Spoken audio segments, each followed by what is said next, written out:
climate agreement. You've expressed great concern for refugees. Yes. How does the crisis of refugees, the worst since World War II, relate to climate? It relates very much.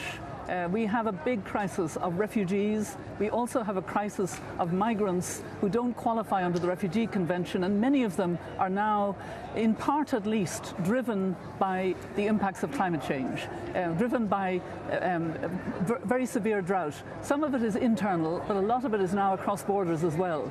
There are 75 million people who live on coastlines around the world, a metre or less above sea level. Miami is part of that, and other cities in the United States. We're in danger of getting to that metre all too quickly, and then 75 million people might have to move.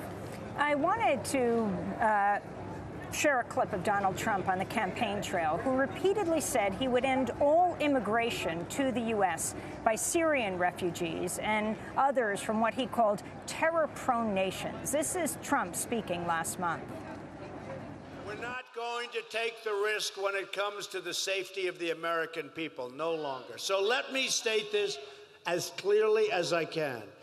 If I'm elected president, I am going to keep radical Islamic terrorists the hell out of our country.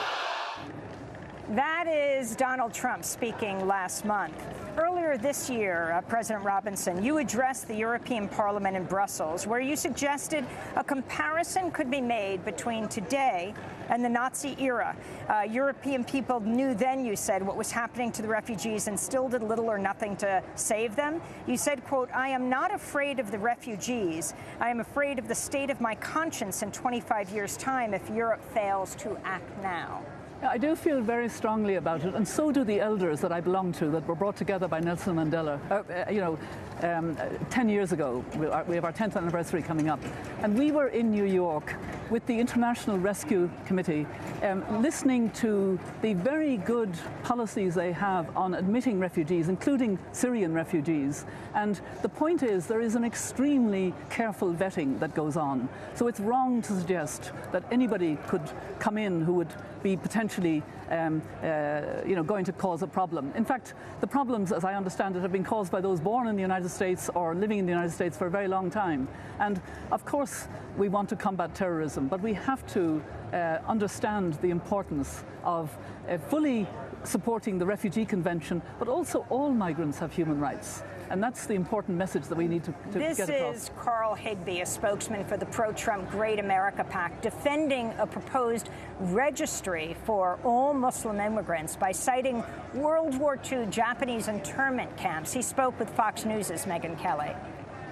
We did it during World War II with Japanese, which, call it what you will, maybe wrong. You're not proposing we go back to the days of internment camps, I hope. No, I'm not proposing that at all, Megyn. But what I am saying is that you know better than to suggest that. I mean, that's the kind of stuff that gets people scared, Carl. Right. But I'm just saying there is precedent for it, and I'm not saying I agree with it, but in this case, I absolutely believe that a regional base... You can't be citing Japanese internment camps as precedent for anything the president-elect is going to do. Look, the president needs to protect America first, and if that means having people that are not protected under our Constitution have some sort of registry so we can understand, until we can identify the true threat and where it's coming from, I support it.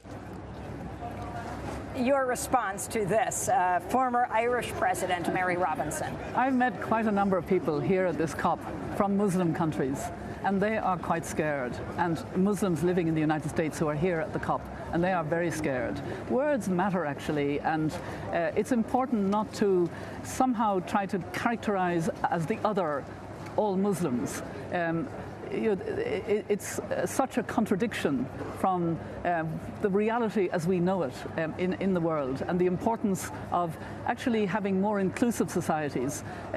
We have two agendas of last year: the agenda of the Sustainable Development Goals, to leave no one behind, reach the furthest behind first, and the Paris agenda, to have action that is inclusive, that is gender sensitive, that is human rights.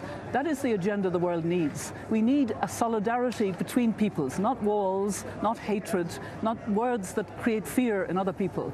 And it is possible to secure entirely the United States to the extent that any country can be secured, and not have these measures that put fear and actually divide people. We need to bring people together, and that's what the Paris Agreement is all about, in working towards a sustainable world.